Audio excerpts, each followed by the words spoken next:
Okay, welcome to Ask the Real Manos 2, Electric Boogaloo, Part 3.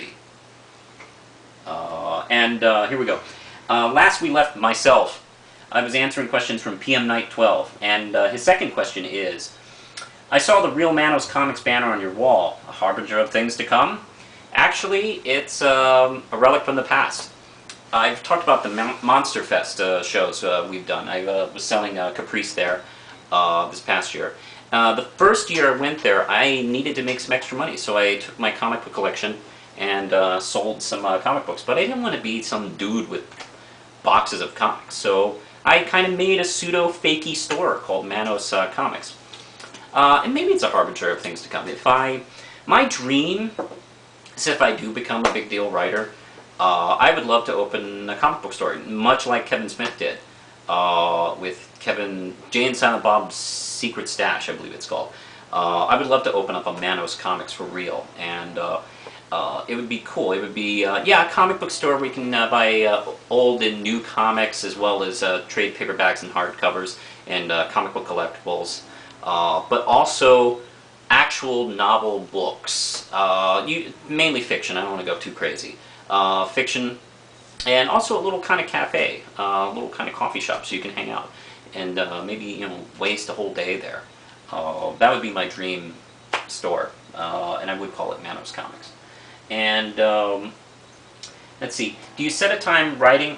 Do you set time aside for writing? And are you in the moment? Let's see, typewriter. Are you in the moment of the typewriter? Not really. I have to really kind of prepare myself. As much as I love having written, as much as I love creating stories, I actually hate making them. It's work. I basically chose to do homework. So it's kind of hard. Writing my last novel, Devita, it took quite a while. And I had a friend who took part in one of those NaNoWriMo challenges where you have to try and write a 50,000 page novel within the month of November. And she did it. And I was completely jealous because at that point I had spent 3 years working on the thing. So afterwards I just challenged myself. I kind of did what she did. I would set specific days aside and just do it. And didn't even matter if I didn't feel like doing it, I would do it. And I actually completed 100 pages within 4 months. And I think it was 10 chapters or something like that, which before I was doing maybe a chapter a month. So I was very proud of myself. What inspires your writing? And that's a lot. Real life stories,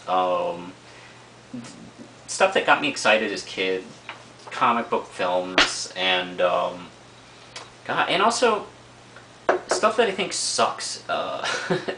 I'm often inspired by something that I see done and produced. Maybe it's popular, that I think, oh God, that's not a bad idea, but the way they did it was all wrong. I'm going to do it right. I'm just as inspired by bad art as I am good art. And also music. I sometimes will hear a lyric in a song or a tune, and it'll just inspire a story, and it'll sometimes come out of that. So, and sometimes stuff just hits you. It's really weird. To the point where it doesn't feel like you're making stuff up. It feels like you're just getting visions from the other world. It's strange. And that's how you know when it's successful. And that's kind of that with PM's questions. And how much time we got? Oh, plenty of time. Okay. Blow himself up, dude. And if you are to get successful with your writing, perhaps the Caprice short story sells as a feature film and you become a big shot writer, will you keep doing YouTube videos? And this is a good question. And I've actually thought about that once.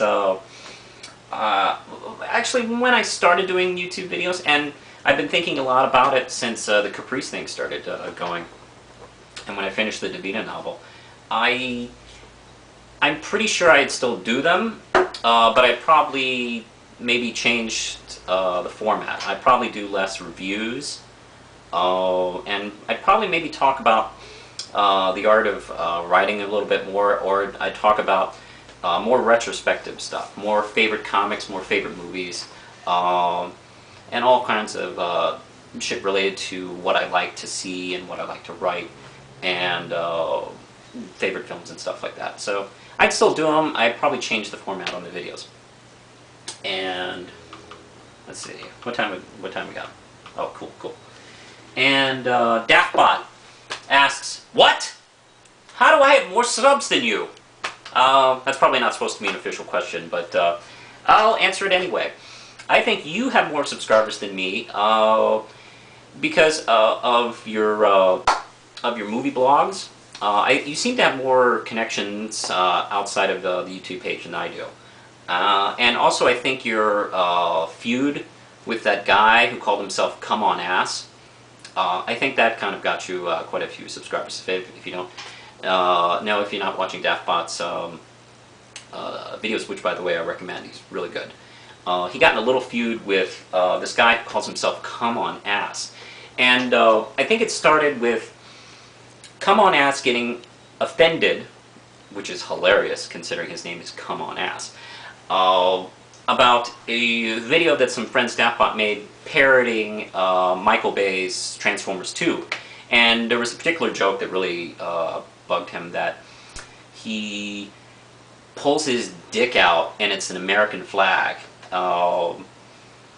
which I believe was a scene cut from Armageddon. And that really pissed him. That's not the way you treat the flag and stuff like that. And he has and I've seen his video and he's got a flag behind him and he starts talking. And I think that got you some extra subscribers because you had a pretty nice little back and forth with him for a while. But you know what? There's no talking to a guy who calls himself Come On Ass. I mean, there's no reasoning. You have better luck reasoning with Megatron. All right, now Devin 7765. If Deathstroke, Deadpool, Batman, The Question, Jason Blood, Creeper, Brewster Gold, and Blue Beetle walked up to you and said, "Won't you be my partner?" Whose partner would you be? Why? And why not for all? All right. Out of that group, I would work with Batman, The Question, and I guess Blue Beetle and Brewster Gold working as a team. So I'd be the third guy in that trio. And why I wouldn't work with the others? First off, Deathstroke is fucking psycho. So is Deadpool. Jason Blood and the Creeper, all those guys would probably maybe kill me. So I wouldn't want to work with anybody who might murder me. Batman is Batman, of course. I mean, I would look great in those shorts. And The Question is such a cool guy. I would want to dress like him. And maybe call myself, I don't know, Atlasan? Or Ampersand? Ampersand? Yeah, I'd be that guy. And let's see, Bruce Gold and Blue Beetle. God, those guys are great. I assume we're talking about the Ted Court Blue Beetle. So, you know, we'd open up JLA Island together and have goofy adventures. That would be fun. And I think we're done with this part. So push the button, Lindsay.